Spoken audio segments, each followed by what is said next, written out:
I call the meeting to order. Motion to approve the agenda. So moved. Second? All those in favor, say aye. Aye. Okay, approval for the minutes for our last meeting. Motion to approve? Second. Motion approved. Okay, new business. Just one quick, Oops. you have a motion and a second, you just need to call the vote, all in Oh, favor. I'm And if sorry. all, make sure all three of you are voting on that. All right. Okay, so we're going to vote to approve the Yes. minutes? Aye. Aye. Okay. Okay, new business. So I'll take this one. We have on here our newest commissioner, Rachel Pitchford. We just wanted to give her a warm welcome and thank her for her service here on the commission. Yay! Okay, no old business, so I guess we go to certification lists. Good morning. So we do have several certification lists to be approved by you today. Our first one is our Administrative Support Specialist. This is a promotional position in the Customer Experience Division of Public Works. Our written exam was weighted at 100%, and it is part of our AFSCME union. So qualifications, candidates need to have an associate's degree in office management, business administration, accounting, or related field, plus 2 years of experience, or a high school diploma or GED equivalent plus 4 years of experience in an office environment, and then have a valid driver's license. And then we do have our standard background check and residency requirements. So for this position, we did have 2 applicants. Both candidates were qualified and invited to the written exam. Both passed the written exam, and both are on the list to be certified today. So an administrative support specialist is a promotion from what? So it could be a promotion from any position within the city, but typically for this position, it would be a clerk or senior, or I should say a senior clerk position. Okay, Okay. all right.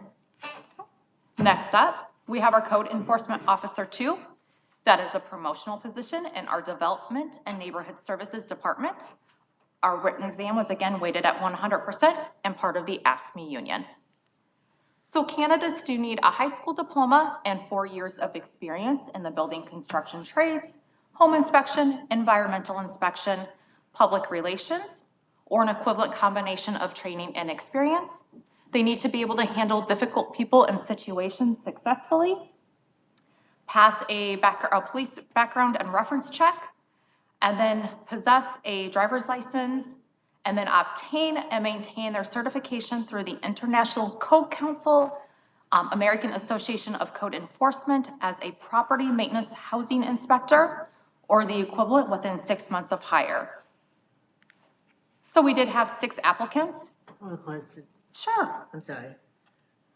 How do you find out if somebody is able to handle difficult people and situations? Sure, that could be through the testing process or interview process as well. There are interview questions or test questions that you can actually develop towards customer service. Okay. So you have good cop, bad cop? One person in the interviewer is just nasty, is that? Stress them out? You could. It could be a scenario based.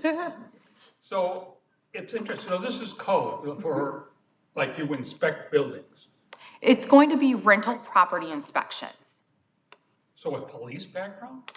You're going into residential homes on your own. So yes, it could require a police background check, It could, or. or it would require one, yes. Okay, We won't- yeah. sounds really nasty. So we did have 6 applicants. 4 were qualified and invited to the written exam. 1 did score below 70%. That left us with 3 candidates passing the written exam. We do have 1 employee who previously held this position and is exercising their civil service rights, and they have requested to be added onto the civil service list. And according to, of course, Iowa Code, an employee who previously worked in a classification can notify the commission of their interest to be added back on the list, and this will give them the opportunity to interview as a vacancy occurs. This is a So, person that asked for demotion or a promotion and then decided they want to go back. so this person is, to take a position in another division of Public Works and has asked to be added back onto the list. It's not a guarantee that they'll be rehired. The hiring manager can actually select from one of the 4 candidates that will be on the list on who they would like to fill that vacancy. And then that list is valid for 2 years. So if another vacancy does occur within the 2 years, if they're not the person selected, they could be reconsidered. Okay, Okay, Thank you. okay. So yeah, 4 candidates on the list, and then our stats. Next up, we do have our forestry technician. That is an entry-level position in our forestry division of Public Works. Our written exam is weighted at 100%, and it is part of the Teamsters Union. So candidates do need courses in forestry or closely related subjects and 2 years of experience in a tree nursery or forestry operation. They do need to have a commercial driver's license, must be able to acquire a valid Iowa commercial pesticide applicator license. And then we do have our physical and resident background and residency requirements. So we did have 29 applicants. The majority of them did not have CDLs, so it did drop down our candidate list to 3 that were qualified. They were invited to the written exam. 2 did not schedule the written exam. So the 1 candidate that did pass the written exam, the background check, and is on the list to be certified. so for this forestry technician, they go examine problem with trees, do they physically help cut them down, or? Sure, let me go ahead and call Nicole up. One moment here. Hi, nice to meet you, Nicole Gleason. Technically acting city administrator right now, but normally public works director. So yes, the answer to that is yes. This position would be expected to potentially treat trees for disease. They do operate bucket trucks and lifts, and they go up and trim trees, remove trees. Primarily, the trees they're working on are city-owned trees in our parks and in our city right-of-ways.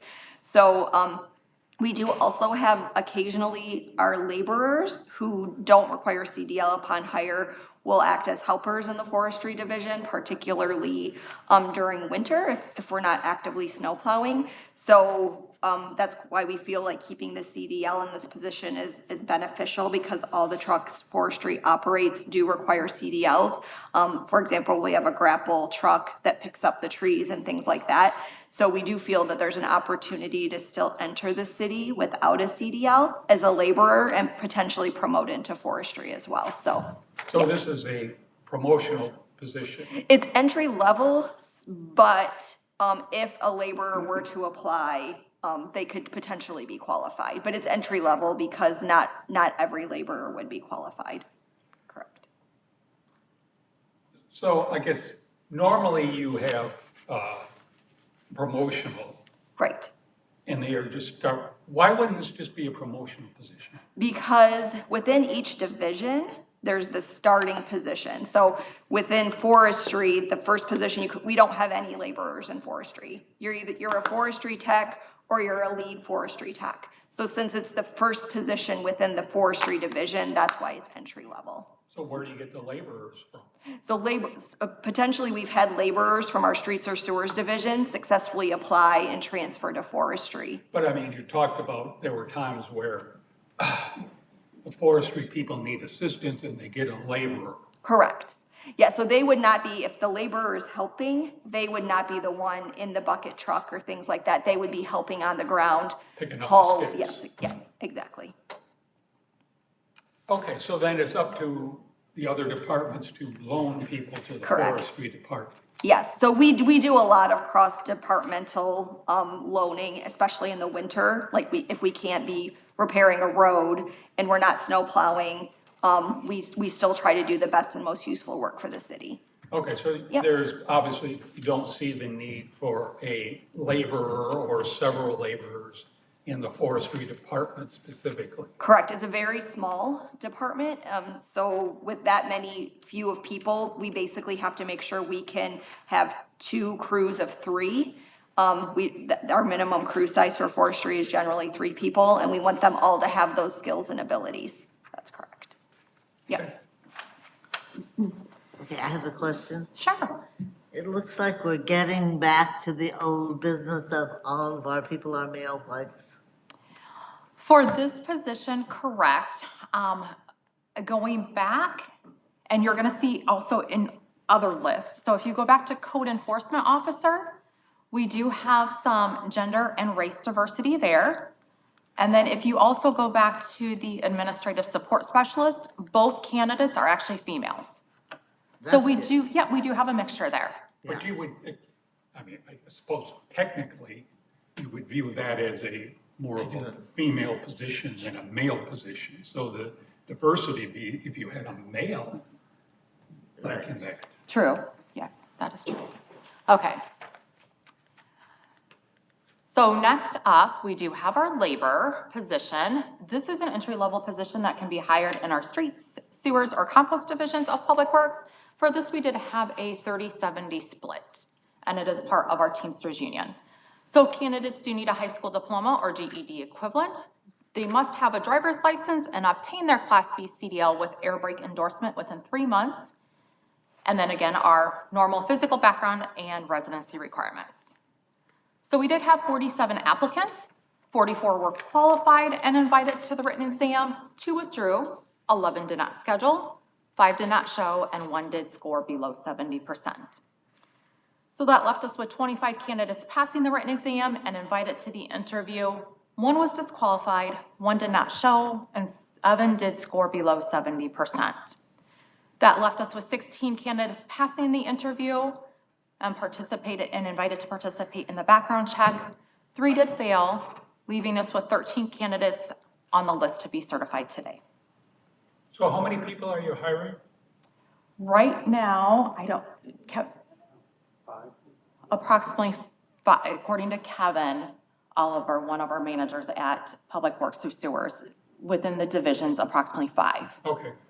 Now, 13 eligible, I thought the list was, is it held at 10 or 20? So it's held at 15. Okay, So, correct. It is held at 15. okay. So, okay, excellent. I mean, no, go ahead. Yeah. So that is one reason why, because of the background check that was failed, we did actually put more through the background check to try to get that list to 15. Okay. Okay. Okay, Excuse me. Sure. So you checked more with the background check? So you were not going to do a background check? so typically we'll do on the first 15, depending on how many applicants actually pass, we might actually put a few more through background check. So that way, if one candidate does fail, it does not delay that hiring process or list Okay, if you had certification 15 process. that, We could No, probably they put all- the top 17 through. okay, so typically you do extra for background. Correct. But they all Yes. get the background check. Not all, but I would say for this instance, the top 16 that passed did go through the background check. Okay. Okay. And then we do have our stats. Okay. And then next up, we do have our street maintenance worker, which is a promotional position in the street division of Public Works. Our written exam was weighted at 100% and is part of our Teamsters Union. So candidates do need 1 year of experience as a general laborer, and then possess and maintain throughout duration of employment their Class B CDL with air brake endorsement.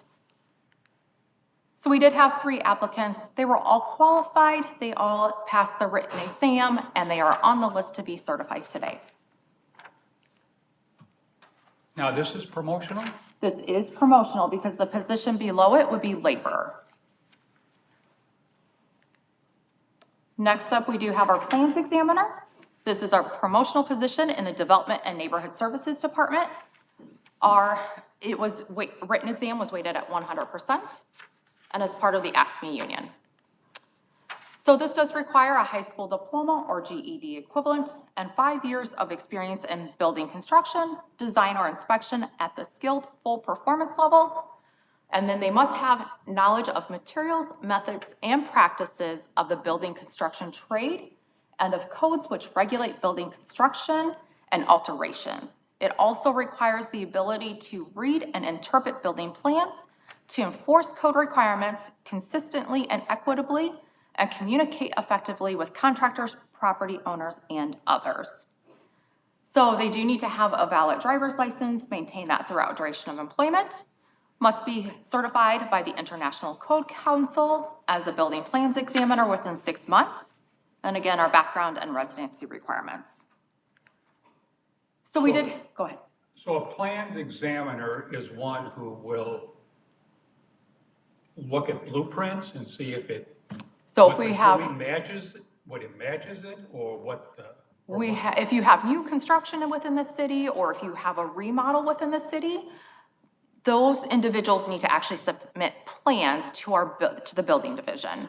And then they will review those plans to make sure that they do fit and are according to spec. Or do they go out and look at, for people that are getting a building permit to remodel their home or an addition or onto Sure. another building? So within the city of Davenport, we have a plan, we have a online permitting system and an online plan review system. So when something gets permitted and comes in through the plan review, it goes through multiple stages. So if it's a large facility like Amazon, that review would include like the fire marshal and our clean water and things. This piece would be specific to the building itself. So does it have the minimum number of bathrooms? Does it have proper ADA accessibility? Like all these different things. And then with a house, like a single family house, this person would likely be the only person reviewing that house plan to ensure it's meeting our minimum code requirements as it appears on paper. They would then approve to say, yes, it's meeting our minimum requirements on paper, and we can issue a permit for construction. So this is kind of that first step to making sure we're issuing a permit to a building that's going to meet our codes. So they're the first step, and then code examiners are the ones that look at it later. Correct. Yep. And then this person generally has those same capabilities, but their primary job is in the office. They would potentially fill in for an inspector if we had someone like out of the office sick or something, but I would say 95% of their job is in the office. Yep. Okay, it just seems like the educational requirements are kind of low for as technical a job as this is. Yeah, and I think it used to be, I think we brought this to civil service before we posted it, because it used to be 3 years of experience. We did up that to 5, specifically for that reason. Okay, I guess I was just thinking of just requires a high school or GED. Yeah, and in this case, a lot of the employees that we have come into this position, they have the field experience first. And our previous plans examiner, the city actually helped get the bachelor's degree and things. So this would be one where we try to grow the employee's experience as well.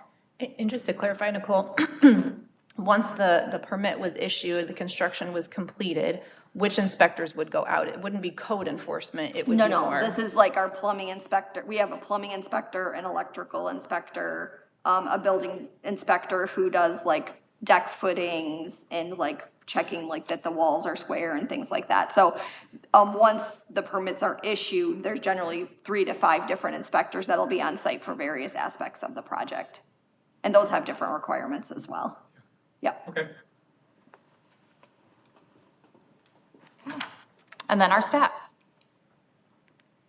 Okay, next up is our sewer maintenance worker. It is a promotional position in the sewer division of Public Works, and our written exam was weighted at 100%.